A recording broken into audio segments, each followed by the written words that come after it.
यह वीडियो केवल सामान्य जानकारी के लिए है। कोई भी दवा लेने से पहले डॉक्टर से सलाह अवश्य लें। अगर कोई वीडियो देखकर दवा लेता है तो वह खुद जिम्मेदार होगा। धन्यवाद। हेलो दोस्तों, आज हम लोग बात करेंगे पेट के अंदर जो कीड़े पड़ जाते हैं। ठीक है, पेट में कीड़े की कब कौन सी दवा देनी होती है। ठीक है, अपन जब भी कोई अपने पास पेशेंट शिकायत लेके आता है कि इसके पेट में कीड़े हैं जो फीकल मैटर होता है ना उसके थ्रू निकलते हैं, या फिर उसको सिम्टम्स उसके दिखते हैं, जिसके अपन बात करेंगे क्या क्या सिम्टम देखते हैं, तब किस केस में उसको कौन सी दवा देनी है उसके बारे में बात करेंगे कि कौन कौन सी दवाएं यूज़ की जाती हैं, कौन सी अपने को यूज़ करनी है, कौन सी नहीं करनी है, किस तरीके से करनी है, उसके डोज के बारे में भी अच्छे तरीके से बात करेंगे। ठीक है, तो सबसे पहले आते हैं जो पेट के अंदर जो कीड़ों की जो डिजीज़ होती है, also known as intestinal parasitic infection. ठीक है, ये इसको इंटेस्टाइनल पैरासाइटिक इन्फेक्शन भी बोलते हैं क्योंकि एक पैरासाइटिक इन्फेक्शन होता है। ठीक है, उसके बाद में आता है इसके सिम्टम्स कि मेनली इसके क्या क्या लक्षण अपने को देखने को मिलते हैं। तो सबसे पहले आता है कि एब्डोमिनल पेन, पेट के अंदर क्रैम्प्स या फिर दर्द अपने को देखने को मिल सकता है। नोजिया वोमिटिंग जैसी शिकायत हो सकती है उसको, या फिर उसको कभी डायरिया हो सकता है, या फिर कॉन्स्टिपेशन भी हो सकता है। और उसको अगर ज़्यादा इन्फेक्शन है तो उसका वेट लॉस हो सकता है। ठीक है, उसके बाद में उसको इचिंग अराउंड एनस, ठीक है, उसको खुजली चलती है। जैसे पिनवर्म का जो इन्फेक्शन हो जाता है जो कि बच्चों में बहुत ज़्यादा देखने को मिलता है। ठीक है, तो उस केस में उनको खुजली चलने लगती है। फेटिगनेस और वीकनेस आ जाती है, अगर लंबे समय से इन्फेक्शन चल रहा है तो फेटिगनेस और वीकनेस रहती है। माल एब्जॉर्प्शन ऑफ न्यूट्रिएंट्स, ठीक है, उसमें मतलब कि जो कुपोषित हो जाता है बच्चा एक तरीके से, उसको न्यूट्रिएंट्स जो होते हैं वो कंप्लीट मिल नहीं पाते हैं।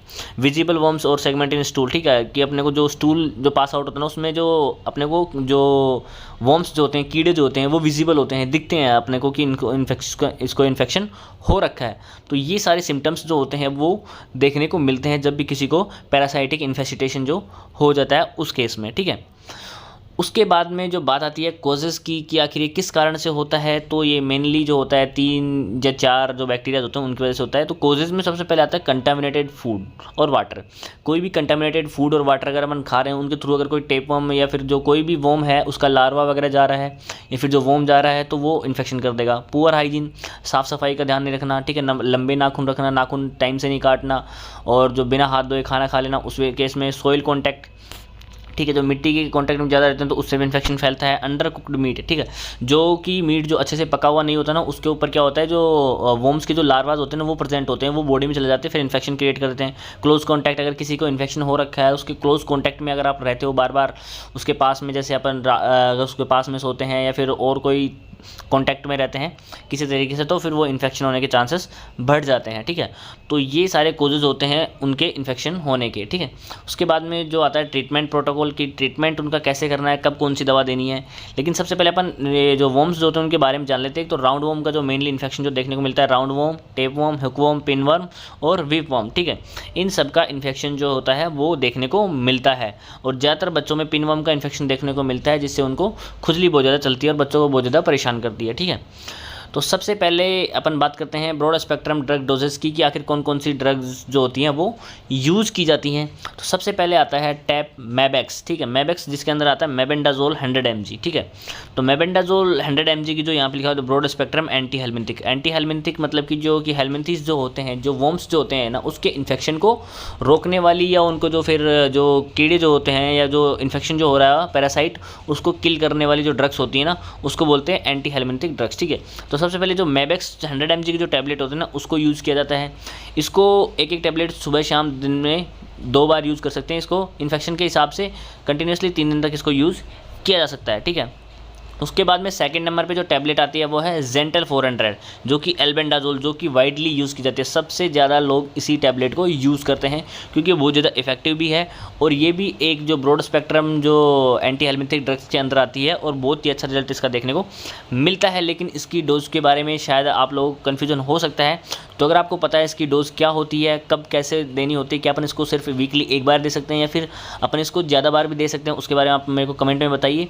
अभी इसी वक्त आप कमेंट कीजिए, और बाकी मैं आपको वीडियो में आगे बताऊंगा कि इसकी डोज क्या होती है। ठीक है, थर्ड नंबर पे जो टैबलेट आती है वो है पायरेंटल 250। पायरेंटल 250 जो होती है ना, पिनवर्म या राउंडवर्म का अगर इन्फेक्शन होता है ना तो उसके लिए सिंगल डोज में वो दी जाती है, ठीक है। वर्म के ट्रीटमेंट में यहाँ पे लिखा हो single dose worm treatment pinworm और राउंडवर्म के इन्फेक्शन के लिए 250 mg की टैबलेट जो होती है एडल्ट्स में यूज़ किया जाती है और बच्चों में 125 mg की टैबलेट को यूज़ किया जाता है सिंगल डोज के रूप में, ठीक है। इसको मेनली जो होता है नाइट में ही मतलब कि देते हैं। जो एंटी हेलमिंथिक ड्रग्स होती है उनको ज़्यादातर रात में यूज़ किया जाता है, क्योंकि जो रात में ज़्यादा इचिंग होती है बच्चों को परेशान बहुत ज़्यादा करती है, इसलिए उसको नाइट में दिया जाता है। तो यहाँ पे अपन बात करते हैं कि किस टाइप के इन्फेक्शन में अपने को कौन सी ड्रग देनी है। तो यहाँ पे है टेपवर्म इन्फेस्टेशन। इन्फेस्टेशन देखो दो वर्ड होते हैं, एक तो होता है इन्फेक्शन, ठीक है, इन्फेक्शन, और दूसरा वर्ड है ये इन्फेस्टेशन। इन्फेक्शन का मतलब वो होता है जो कोई भी जो डिजीज़ होती है वो प्रोड्यूस की जा रही है किसी माइक्रो ऑर्गेनिज्म के द्वारा, बैक्टीरियाज वगैरह वायरस वगैरह के द्वारा, ठीक है, तो वहाँ उसको इन्फेक्शन बोलते हैं। और अगर किसी पैरासाइट के थ्रू अगर कोई जो प्रॉब्लम क्रिएट हो रही है तो उसको बोलते हैं इन्फेस्टेशन, ठीक है। तो यहाँ पे आप इसको ये मत बोलना कि सर इन्फेक्शन या इन्फेस्टेशन क्या लिख दिया आपने। तो यहाँ पे जो अगर टेपवर्म का जो इन्फेक्शन होता है मतलब इन्फेस्टेशन जो हो जाता है ना, उसके लिए जो फर्स्ट चॉइस ऑफ ड्रग है सबसे ज़्यादा जो यूज़ की जाती है वो है निक्लोसन 500 mg की टैबलेट, ठीक है। इसको सीवियरिटी के अकॉर्डिंग यूज़ करते हैं। नॉर्मली इसको 2 टैबलेट सुबह भूखे पेट इसको एक साथ दे दी जाती है, 2 टैबलेट एक साथ, ठीक है। अगर सीवियर इन्फेक्शन है तो इसकी 4 टैबलेटों को भी एक साथ सुबह सुबह खाली पेट दिया जाता है। उसके बाद में 6 दिन तक कंटिन्यू 2-2 टैबलेट पेशेंट को दी जाती है, ठीक है। तो जो निक्लोसन टैबलेट होती है वो टेपवर्म के इन्फेक्शन में सबसे ज़्यादा इसको यूज़ किया जाता है। उसके बाद में है इसी के साथ में अगर निक्लोसन आपके पास प्रेजेंट नहीं है तो वो एल्बेंडाजोल जो कि अपन यूज़ करते हैं।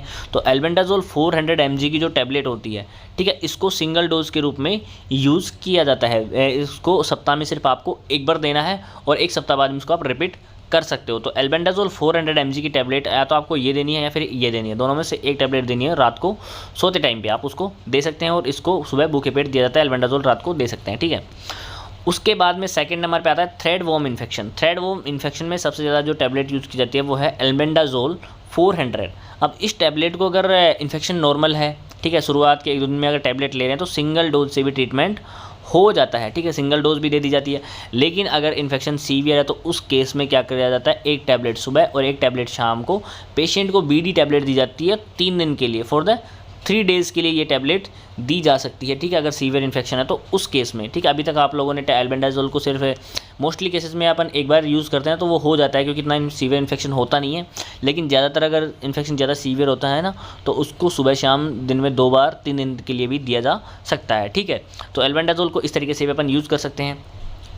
और इसके बाद में अगर अपने पास एल्बेंडाजोल अवेलेबल नहीं है थ्रेडवर्म इन्फेक्शन में तो यहाँ पर मैबेक्स जो टैबलेट होती है ना उसको भी सुबह शाम 3 दिन के लिए अपन दे सकते हैं पेशेंट को खाना खाने के बाद में, ठीक है। तो ये टैबलेट यूज़ की जाती है। उसके बाद में अगर इन्फेक्शन है राउंडवर्म का इन्फेक्शन है, राउंडवर्म में सबसे ज़्यादा जो यूज़ की जाती है जो सिरप पाइपराजिन सिट्रेट। अपने को बच्चों के अंदर ये इन्फेक्शन ज़्यादा देखने को मिलता है, इसलिए जो 30 ml की जो सिरप होती है ना इसको कम्प्लीटली, अगर जो बच्चा 2 साल से ऊपर है तो उसको कम्प्लीटली एक साथ पूरी जो सिरप होती है वो पिला दी जाती है, ठीक है। तो बच्चों को ये सिरप जो होती है 30 ml की वो पूरी सिरप एक बार में पिला दी जाती है ताकि उसका जो इन्फेक्शन होता है ना सिंगल डोज में ही ख़त्म हो जाता है। लेकिन अगर बच्चों में कई बार अगर सीवियर इन्फेक्शन होता है ना तो इसको भी 30 ml 3 दिन के लिए रोज़ाना रात को इसको दे दिया जाता है ताकि उसको जो सीवियर इन्फेक्शन होता है ना वो ख़त्म हो सके, मतलब एक तरीके से डीवॉर्मिंग जिसको बोलते हैं, डीवॉर्मिंग बच्चे की हो सके और उसका जो इन्फेस्टेशन है वो ख़त्म हो सके। तो यहाँ पे पाइपराजिन सिट्रेट को राउंडवर्म के इन्फेस्टेशन में फर्स्ट चॉइस के तौर पे यूज़ किया जाता है। उसके बाद में आता है हाइड्रेटेज डिजीज़, ठीक है। हाइड्रेटेज डिजीज़ जो होती है वो कि जो लंग और लीवर को ज़्यादा अफेक्ट करती है, ठीक है, जो इकोनोकोकोसिस, ठीक है, इकोनोकोकोसिस जो वर्म होता है उसके इन्फेक्शन की वजह से ये होती है। अब यहाँ पे यूज़ किया जाता है एल्बेंडाजोल को, ठीक है, सबसे ज़्यादा इसी को यूज़ किया जाता है हाइड्रेटेड डिजीज़ में, हाइड्रेटेड सिस्ट जिसको बोलते हैं, ठीक है। तो उस केस में एल्बेंडाजोल को यूज़ किया जाता है, बाकी ड्रग्स इसमें ज़्यादा काम नहीं करती है। अब इसको यहाँ पे एडल्ट और चिल्ड्रन दोनों के लिए यूज़ किया जाता है। 2 साल से ऊपर अगर कोई भी बच्चा है या एडल्ट है, 2 साल से ऊपर अगर एज है तो उसको 400 mg की जो टैबलेट होती है वो ट्वाइस दी जाती है डेली फॉर 28 डेज़, 1 महीने तक के लिए उसको ये टैबलेट दी जाती है 400 mg की सुबह और शाम को खाना खाने के बाद में। क्या आपको ये पहले पता था कि ये टैबलेट 28 डेज़ के लिए भी दी जा सकती है? अगर पता था तो कमेंट में येस लिखिए, नहीं पता था तो नो लिखिए, या फिर आप इसके ऊपर और भी रिसर्च कर सकते हैं। ये टैबलेट बहुत ही ज़्यादा वाइडली यूज़ की जाती है, जो कि एंटी हेलमिंथिक ड्रग्स जो होती हैं ना सबसे अपन ज़्यादा इसी को यूज़ करते हैं। तो 400 mg की जो टैबलेट होते हैं उसको ट्वाइसली 1 महीने तक के लिए यूज़ किया जाता है ताकि बॉडी को फुल डिवॉर्मिंग किया जा सके, ठीक है। तो आपको इतना ध्यान रखना है कि कब अपने को किस इन्फेक्शन में किस ड्रग को किस डोज में आपको देनी है, ये आपको बहुत ही अच्छे तरीके से ध्यान रखना है। साथ में अपने को कुछ चीज़ें जो फॉलो करनी होती है, साथ में जो मैंने बताया जो पुअर हाइजीनिक होती है, तो अपने को हाइजीन मेंटेन करना होता है, ठीक है। साफ़ सफाई का बहुत ज़्यादा ध्यान रखना होता है। जिसको इन्फेक्शन हुआ है, ठीक है, जिसको इन्फेक्शन हुआ है उससे आपको बिल्कुल दूर रहना है, आपको उसको कॉन्टैक्ट में बिल्कुल से कम रहना है। अगर बच्चों को ये ज़्यादा प्रॉब्लम होती है तो बच्चे को बोलते हैं ना कि आप एक तो मीठा खाने के लिए कम दें, ठीक है, बच्चों को बहुत ही हल्का खाना दिया करें। और आप बच्चों को जैसे ही प्रॉब्लम होती है ना तो उसको रात को आप ड्रग दीजिए ताकि वो आसानी से ठीक हो जाए। और नॉर्मली भी बच्चे को हर साल में एक बार उसको डिवॉर्मिंग वाली जो ड्रग होती है ना वो दी जाती है ताकि उसको वोम का इन्फेक्शन ना हो, ठीक है। ये चीज़ें ध्यान में रखी जाती है। और फैमिली मेम्बर्स को अगर ज़्यादा लोगों को एक साथ है तो सभी को एक साथ ट्रीट कीजिए और उनको एक साथ ड्रग दीजिए ताकि दोबारा से किसी को इन्फेक्शन होने के चांसेस ना रहें। मेनली जो इन्फेक्शन जो होता है, जो इन्फेस्टेशन जो होता है वो होता है कंटामिनेटेड फूड, कंटामिनेटेड वाटर और जो अनकुक्ड जो मीट जो होता है ना उसकी वजह से। अब बच्चों में ज़्यादा इन्फेक्शन होता है तो वो तो भाई ज़्यादा वो मीट वगैरह भी नहीं खाते, और लेकिन इनको जो मिट्टी वगैरह में जो वो खेलते हैं ना उस वजह से ज़्यादा इन्फेस्टेशन होने के चांसेस उनके बढ़ जाते हैं। तो बच्चों की भी आप साफ़ सफाई का बहुत ज़्यादा ध्यान रखें, ठीक है। तो इतना आपको ध्यान रखना है। तो आशा करता हूँ कि जो पेट में जो कीड़े पड़ जाते हैं उसके अंदर कब कौन सी ड्रग देनी है, किस डोज में आपको दी जाती है, वो आपको अच्छे से समझ में आया होगा। फिर भी अगर कोई क्वेरी है तो आप हमें कमेंट में पूछ सकते हैं, ठीक है, या फिर जो डिस्क्रिप्शन में टेलीग्राम की लिंक दे रखी है वहाँ ज्वाइन करके वहाँ पर आप कोई भी क्वेश्चन पूछ सकते हैं। थैंक यू, धन्यवाद, जय हिंद, जय भारत।